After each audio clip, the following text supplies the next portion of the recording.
Hi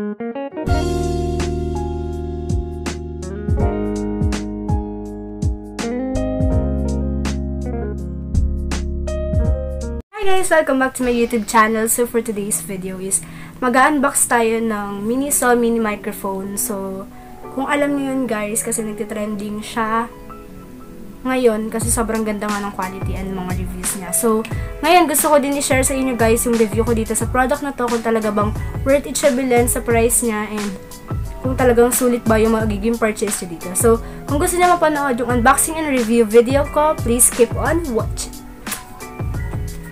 So, yung mini microphone condenser from Miniso na tinutukoy ko is ito. Yan. Ganyan ang itsura niya, guys. Na-open ko na siya actually kasi tinry ko siya doon sa Miniso. So, kaya parang medyo gulo-gulo na yung wire ganun mamaya pag nakita niya. So, yan. Ganyan ang itsura niya. And yung napili kong color is rose gold. Kasi since favorite ko talaga yung mga rose gold color or yung pink. Basta anything na related sa pink. Ganun, favorite ko siya.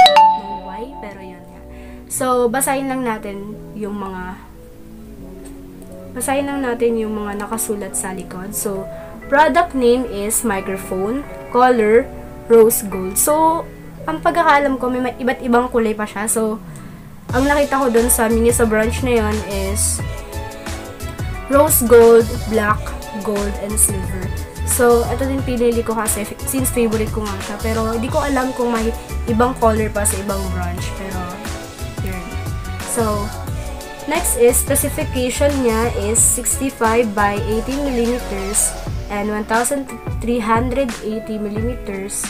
And yung product features niya is, can be used for karaoke apps. So, later, itatry natin siya sa karaoke, sa mga YouTube karaoke, gano'n. Kasi diba may app may page na yung YouTube, which is yung mga Acoustic Haven, yung mga Covers PH, ganun. Ito try natin siya dun later. So, yan is. Next naman is yan. Yung mga product features niya is, can be connected to earphones, small and compact. You can use it whenever you want to sing. So, yung material niya guys is aluminum alloy. So, may nakalagay din dito na TPE and I don't know kung ano meaning ng TPE. So, search yun na lang. Tapos, storage is keep away from fire and humidity. Store in dry and cool place. So, yan. Ilayo nyo daw siya sa mga maiinit na places, ganun, and sa fire. So, next is yung direction para paano gamitin to. So, how to use. Connect 3.5mm plug to the port on your phone. And connect the earphones to the port at the microphone cable and it's ready to use. So, yung may caution dito, yung mga cautions dito and apat siya. So, yung number 1 is, this product is not a toy. So, since kasing laki lang to ng finger is, hindi dapat natin siya nilalapit sa mga kids or sa mga children kasi pwede na nila itong malunok or makain or isubo. Yan.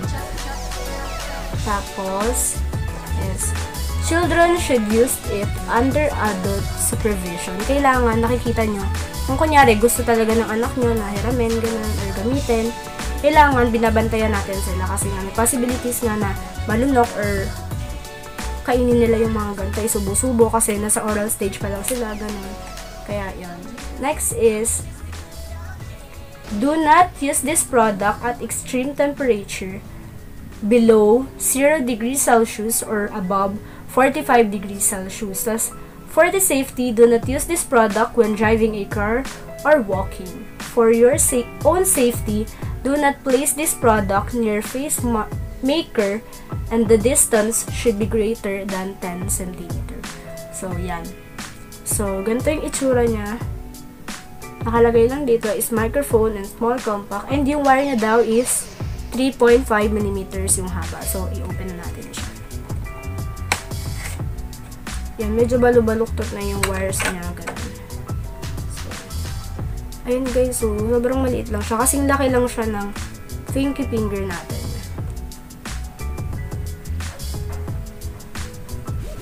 Ganyan lang siya kalaki.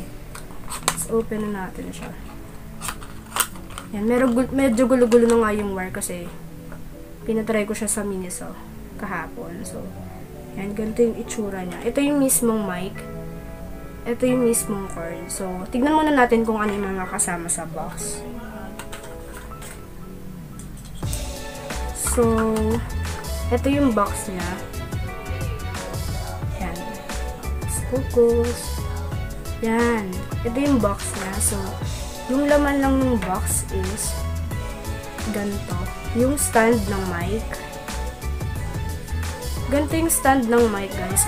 Sobrang cute. Kasi for its price, diba, guys?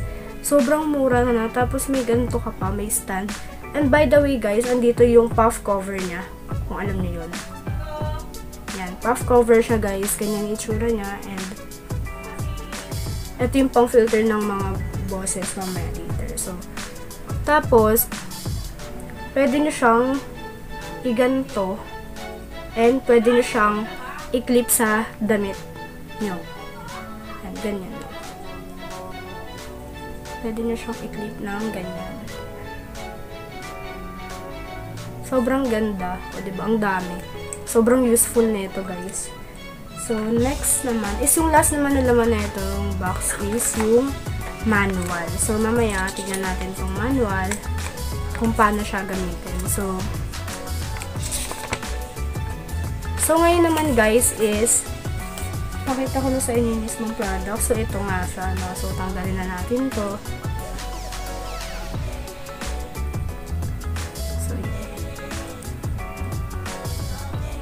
So, ang haba niya, guys, ang ganyan siya. And sabi nga dun kanina, 3.5 mm yung haba na itong cord. And, by the way, guys, ito yung end niya. Ito yung isasaksak sa port ng cellphone mo. Then, dito is pwede nyo ilagay yung earphones nyo kung gusto nyo marinig yung sinasabi nyo sa video. So, yan. So, ngayon naman is ilagay natin dito yung puff cover.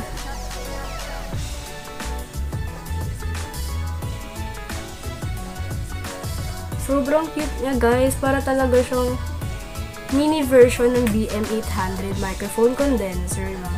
As you can see, sobrang ganda niya. Ayan siya. Then, pag nilagay natin siya sa stand, ganito yung itsura niya. So, yan. Diba? Tapos, pag naka-clip naman siya sa'yo, ganito yung itsura niya.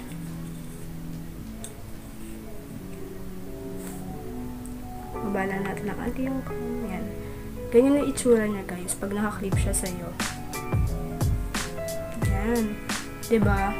Ayun, hindi pa natin siya naririnig. Hindi pa natin nalalaman yung difference kasi hindi pa naman natin siya natatry sa isaksak sa headset port. So, ngayon, isasaksak na natin siya para malaman na natin yung difference ng boses natin na walang mini microphone and yung merong mini microphone na kasaksak sa headset port. So, try na natin siya, guys.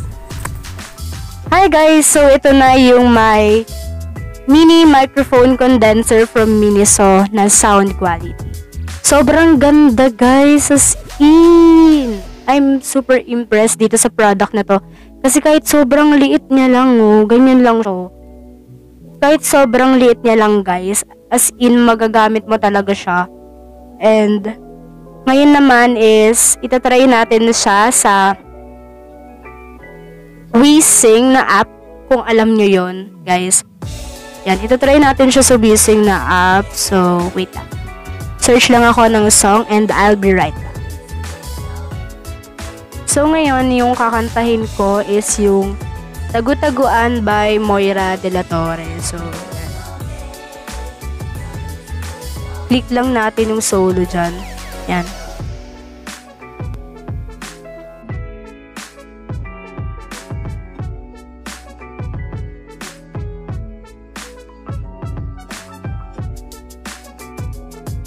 So, ngayon guys, pakinggan na natin yung ni-record ko sa WeSing, no?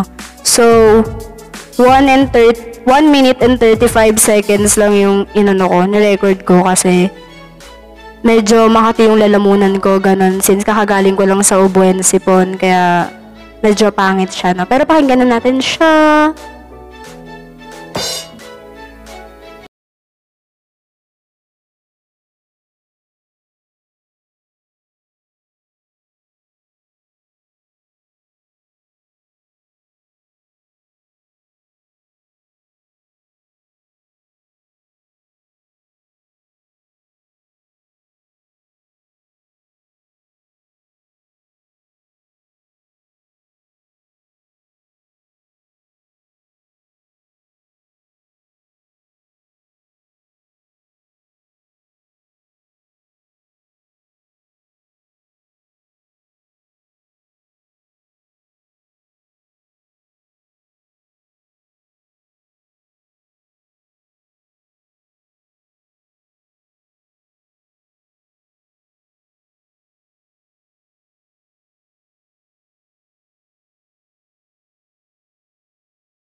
So, final thoughts lang guys regarding dito sa mini microphone condenser from Miniso is masasabi ko lang na para sa presyo ng 299 pesos is hindi na kayo lugi kasi perfect siya sa mga kagaya kong budgetarian and super budget friendly niya talaga, as in kasi alam naman natin na mahal yung BM800 microphone condenser, kung tutusin is parang 3 times na mas mahal yon kesa dito. So, ito sobrang mura lang and sobrang perfect niyang gamitin for song covers, vlogs, and etc. So, ayun, wala naman ako masyadong naging problema sa pag-set up. Sobrang dali niya lang i-set up.